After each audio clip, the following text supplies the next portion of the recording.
Hi, my name is Catherine Went with Syscon, and thanks for taking a moment of your time. Today I wanted to share with you 3 critical security protocols that you can put in place, 3 topics to stay on top of. The first one is understanding the threats, the second one is updates, and the third one is investing in proactive networking. So before I go into this, I wanted to share a story with you. So it's quick. Your dentist. You count on your dentist to give you good advice and take care of you. Now, he loves teeth and the whole thing. All you want to do is, what do you have to do? So floss, brush your teeth, come in regularly for appointments, and if you do those things, you leave the rest to him or her.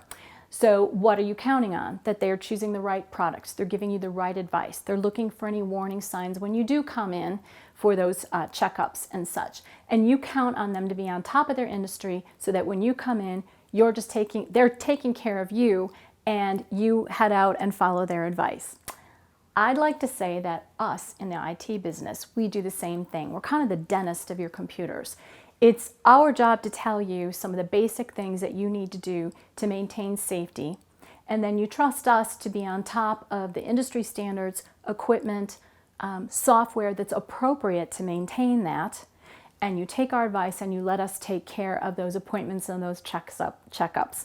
So here are the 3 things from the perspective of you after you leave the dentist office, after you let us do our job. So the first one is understanding the threats.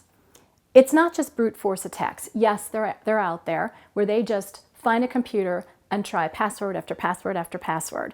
Brute force attack. Those are still happening, but they're way more sophisticated now. Social engineering is the way to go. They're trying to trick you into giving critical information, trick you into clicking on the link or going to a particular website or sending information or sending a few dollars. And you would think with the world and the crazy pandemic, they'd give it a rest, but oh no, they've got new ammunition. They know people are looking for information and that they're scared and they're worried. So they've actually upped the social engineering and the tricks to get people to respond, and it's working, unfortunately. So be on top of that, understand that that's what's going on, and make sure you let your people know what's going on with that. The other thing that's happening in the pandemic is the working from home. Thank goodness that we have this opportunity, and so many businesses could at least keep the doors open with the technology of being able to work remotely. And we're very glad that our clients, we were able to keep them up with all of their servers and access. But in some offices, people have chosen some remote access to local machines in the office, so from home to a machine at the office. There are some great ways to do that, and there are some not so great ways to do that. So it's important to understand what solution you've chosen and the potential risks of how you've got it set up.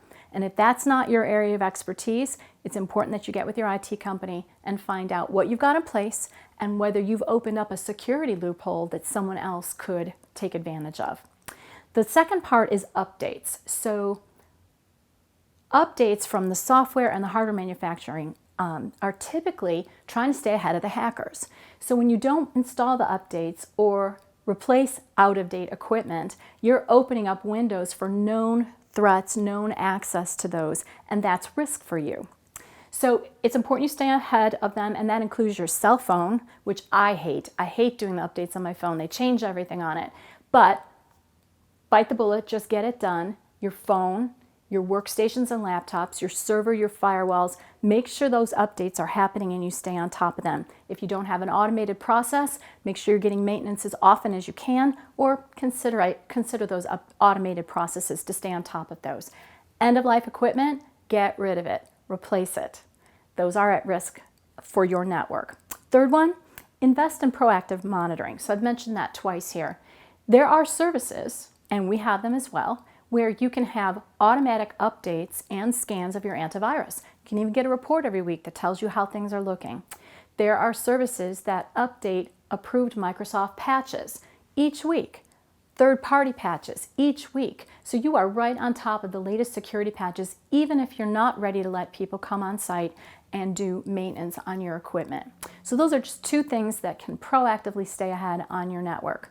If any of these are intriguing or you're worried about any of them, please give us a call your IT company, call us. Be happy to talk with you about them. I know these are some dire warnings, but you do have some good options out there. I hope we can help you. Look forward to talking with you, and for now, have a great rest of your week.